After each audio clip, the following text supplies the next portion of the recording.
Audio Jungle.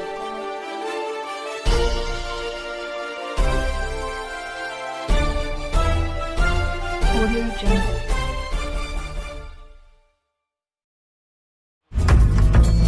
संगतिया तिराहा शहजादपुर अम्बेडकर नगर निवासिनी आंचल दर्जा 6 से मां ब्रह्मा देवी रमाशंकर इंटर कॉलेज की छात्रा रही हैं।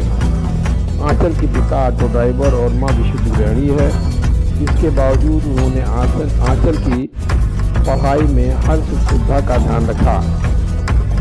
तो आंचल ने भी आसमान की तरफ जब हाथ बढ़ाया तो लगातार बुलंदियों की तरफ बढ़ती चली गई। आंचल ने हाई स्कूल की परीक्षा में जिले का मान बढ़ाया तो इंटरमीडिएट में प्रदेश में 10वां स्थान बना लिया। आंचल के साथ पेश हैं साक्षात्कार के कुछ अंश।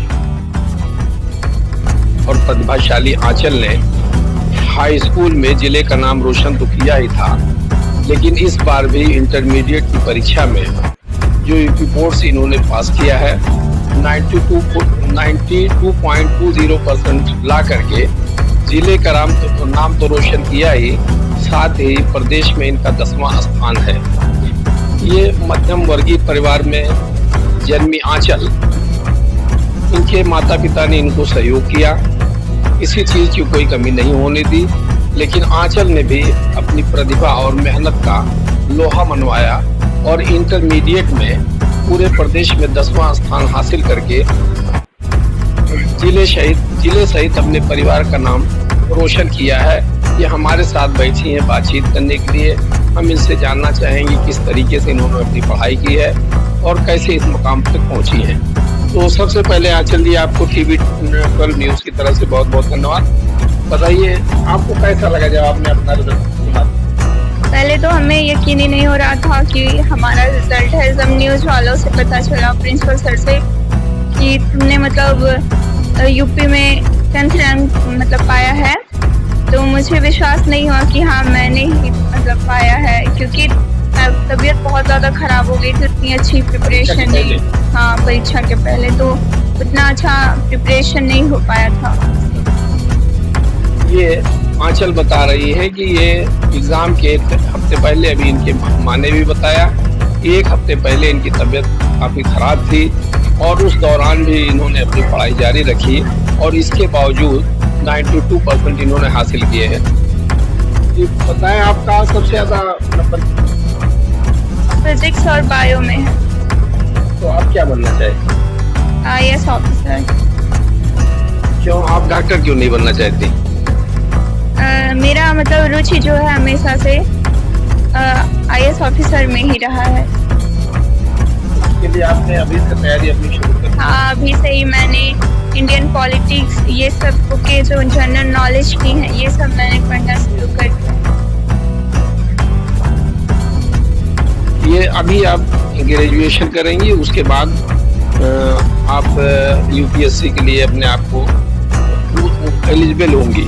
उसके पहले ही आपने उसकी तैयारी कर दी, योजनाबद्ध तरीके से आपने योजना बनाना शुरू कर दिया है। तो कैसे आप इस मकाम पर पहुंचेंगे? सर, सबसे पहले होता है आपका किसी भी लक्ष्य को पाने के लिए एक टाइम टेबल निर्धारित करना पड़ता है। तो मैंने लगातार 10th से ही 9th से ही शुरू से मैंने अपना एक टाइम टेबल बना के रखा है। उस हिसाब से मैंने मैनेज किया खुद को और उसी हिसाब से मैंने पढ़ाई की है। ये बताइए, आप अपनी सफलता का श्रेय किसे देना चाहते हैं? सबसे पहले अपने माता पिता को, अपने प्रिंसिपल को, और यूट्यूब पे सर से, उससे, और खुद को। मैंने भी मेहनत की है। नहीं, बिल्कुल आपने बेशक मेहनत किया है। सबसे ज्यादा कारगर जो है इस सफलता में तो आपकी मेहनत ही है जी। हाँ, आपने अभी बताया कि किसी कोचिंग का भी आपने सहारा लिया, ऑनलाइन कोचिंग का, तो उसका श्रेय कहाँ तक आप देंगे? आप कोचिंग ऑनलाइन जो आपने किया, वो बहुत अच्छा प्लेटफॉर्म है। वहाँ पे हर कंटेंट आपको मिलेगा। फ्री में ही यूट्यूब में सारे लेक्चर पड़े हैं, आप देख सकते हैं। वहाँ पे बेसिक से वहाँ पे पढ़ाया जाता है हर चीज़ में, ताकि बच्चे अच्छा स्कोर कर सके और नॉलेज उनको मिले। आप साइंस वर्ग में लड़कियों में कितना मतदान होता है? जी। तो इसके लिए आपको कोई पुरस्कृत करने या कोई सम्मानित करने या आपको मनोबल बढ़ाने के लिए किसी ने कोई काम किया? अभी नहीं आए हैं, लेकिन ऑनलाइन सर वाले आए थे, सम्मानित किए थे घर पे आके। अच्छा, जिला प्रशासन की तरफ से आपको अभी तक नहीं सम्मानित किया गया है, तो क्या इस बात का कोई मलाल है आपको? कोई नहीं, अभी सब व्यस्त होंगे अपने काम में, तो उसके लिए भी टाइम निकालेंगे कोई नहीं। ये आंचल ने भी आपने देखा कि कितनी बेबाकी से अपनी बात रखी। इन्होंने साइंस वर्ग में लड़कियों में प्रथम स्थान हासिल किया है और उत्तर प्रदेश में इनका 10वीं रैंक है। अभी तक लगभग 1 हफ्ते रिजल्ट आए हुए हो गए हैं। अभी तक इनके दरवाजे पर जिला प्रशासन की तरफ से इनका मनोबल बढ़ाने के लिए या किसी और की तरफ से या तो जो तमाम समाज सेवी हैं जो अपनी संस्थाएं चला रहे हैं, उनमें से भी कोई इनको सम्मानित करने के लिए नहीं आया है। हालांकि इनको इसका कोई मलाल नहीं है। इनकी भविष्य में मंशा है एक IAS ऑफिसर बन करके देश की सेवा करने की। अब यह उसमें किस मुकाम तक जा पाएंगे यह समय बताएगा। फिलहाल इन्होंने उसके लिए अभी से योजना बनानी शुरू कर दी है, जैसा कि आपने देखा भी उन्होंने बताया। तो आंचल जी, आपको इसके लिए बहुत बहुत धन्यवाद, आपने अपना समय दिया। सर धन्यवाद आपका भी।